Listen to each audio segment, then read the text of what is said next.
paz do Senhor, todos os internautas e amigos do Facebook, WhatsApp, Instagram e do meu canal YouTube.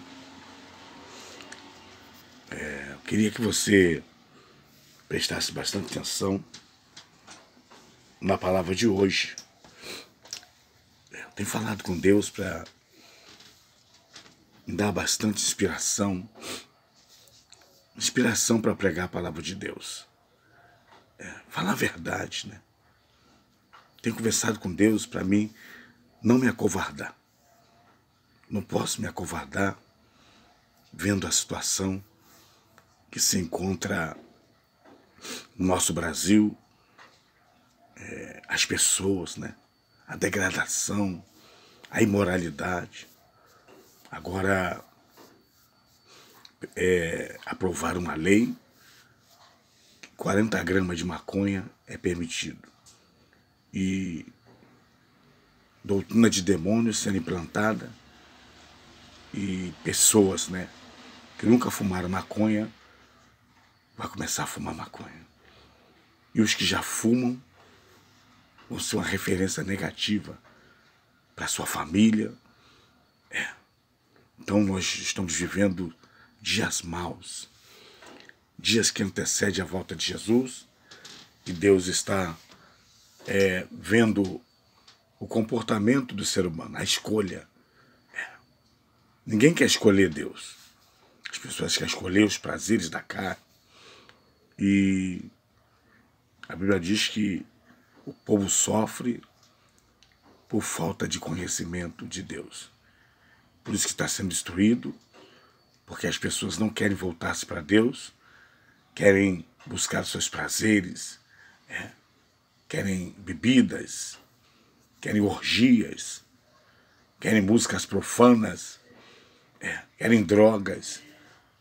Mas quando fala de Deus para ele, as pessoas até se ofendem. Tem pessoas que se ofendem quando você convida ela para ir na igreja. A pessoa se ofende. Quando você convida ela para o churrasco, para o shopping, quando você convida para ela, vai ter muitas mulheres, muita bebida, boca livre, todo mundo vai.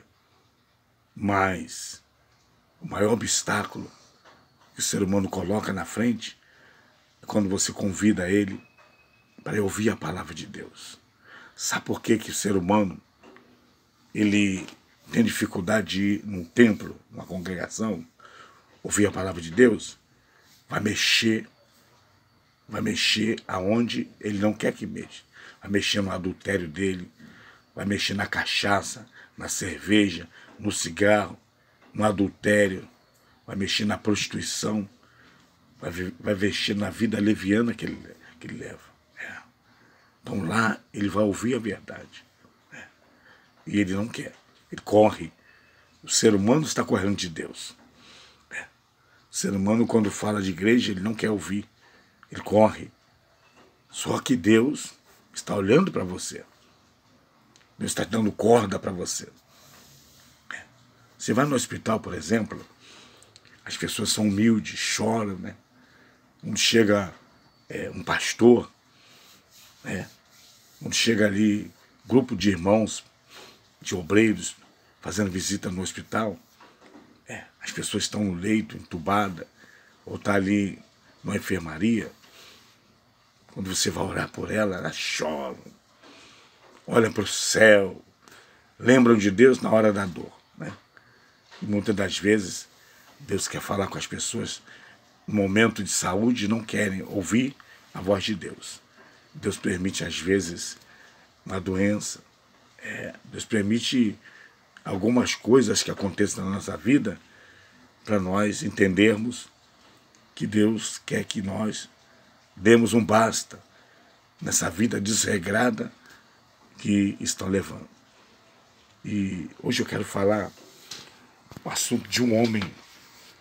Esse homem era gentil, era um comandante do exército do rei da Síria, e constantemente a Síria fazia guerra contra o Reino do Sul. Eram inimigos.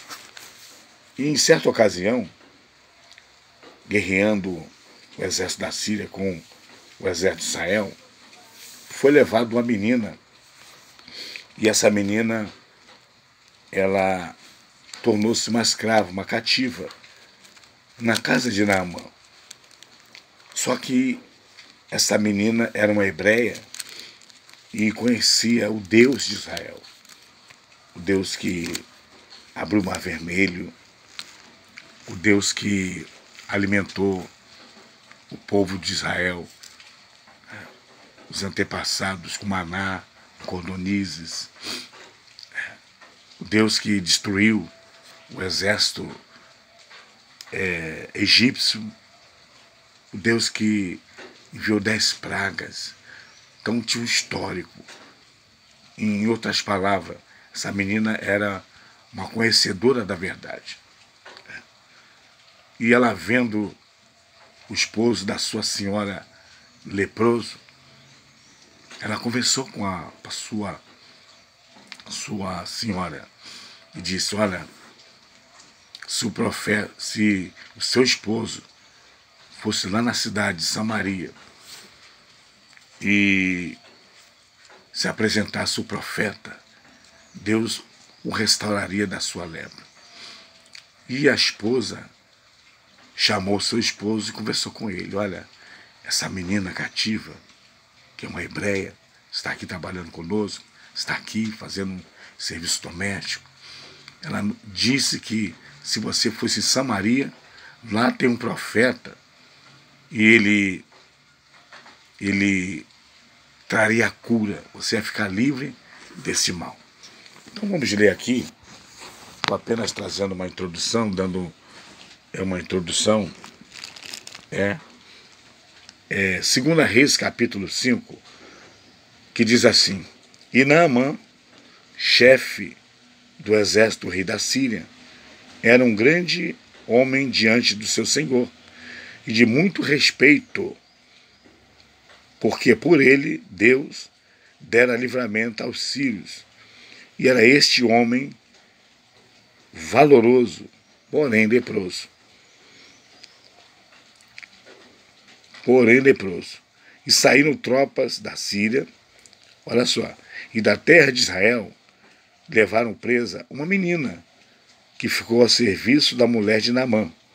E disse essa menina à sua senhora: tomara que meu senhor estivesse diante do profeta que está em Samaria, ele o restauraria da sua lepra. Então entrou Naamã e falou para o rei, dizendo: assim falou a menina, que é da terra de Israel. Então disse o rei da Síria: vai, anda, e mandarei uma carta ao rei de Israel. E foi e tomou na sua mão 10 talentos de prata, 6.000 siclos de ouro e 10 mudas de vestes.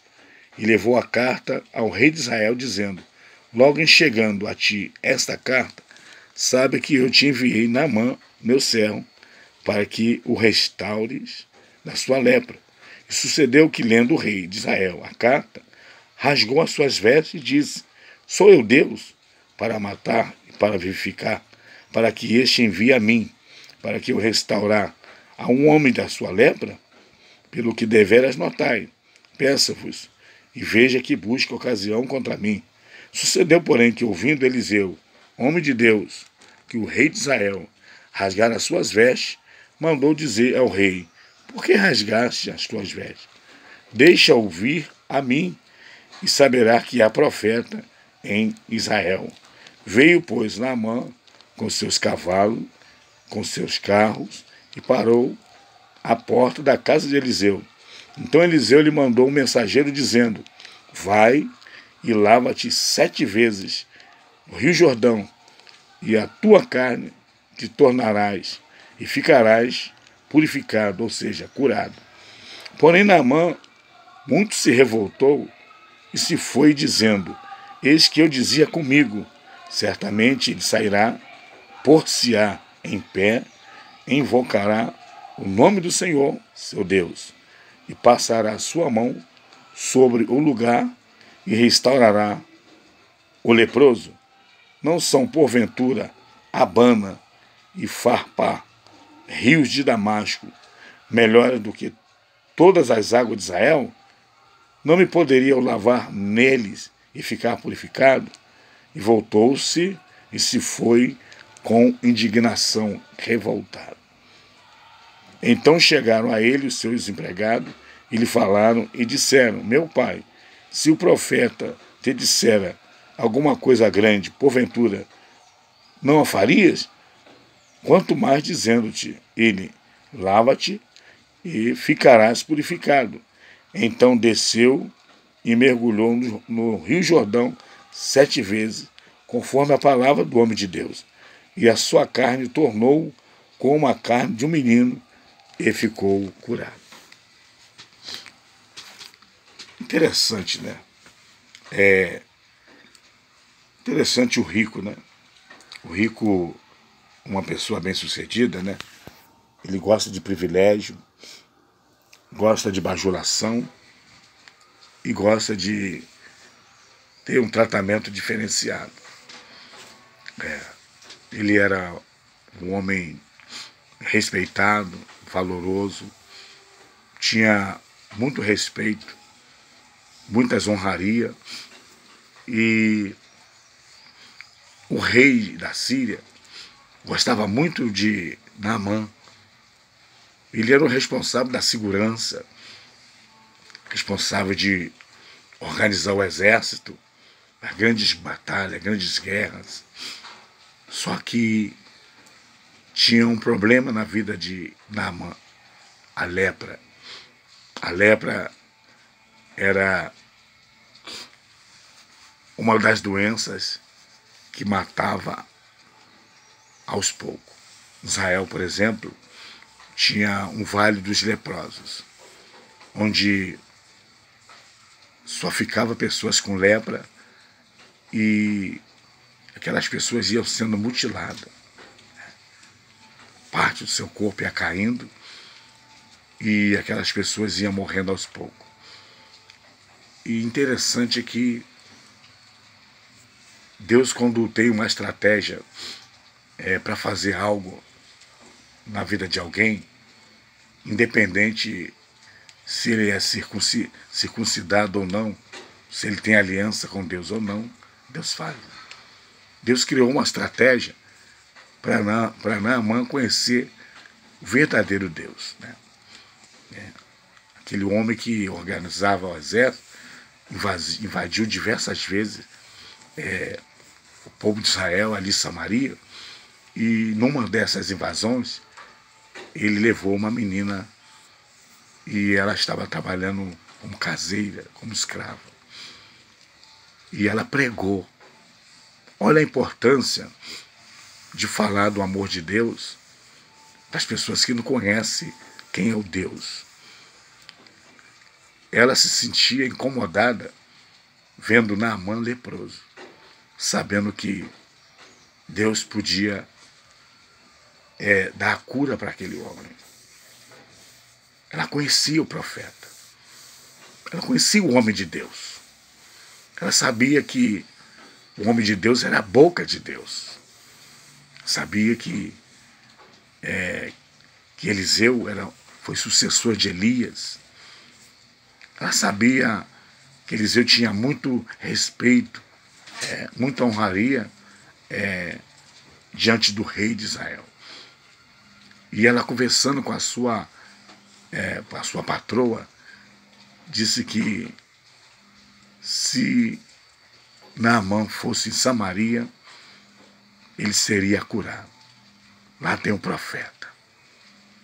Lá tem um profeta que Deus usa poderosamente. E aquilo ali trouxe alegria. Certamente a mulher de Naamã sentia tristeza aguda. Olhava os bens materiais que ele possuía, olhava o seu conforto, mas nada disso estava adiantando, porque não trazia a saúde de volta para o seu esposo. Interessante é que aumentou a esperança, A palavra de Deus, quando entra numa casa, numa família, traz esperança. E o coração da esposa de Naamã se encheu de esperança. A Bíblia diz que a fé vem pelo ouvir a palavra de Deus.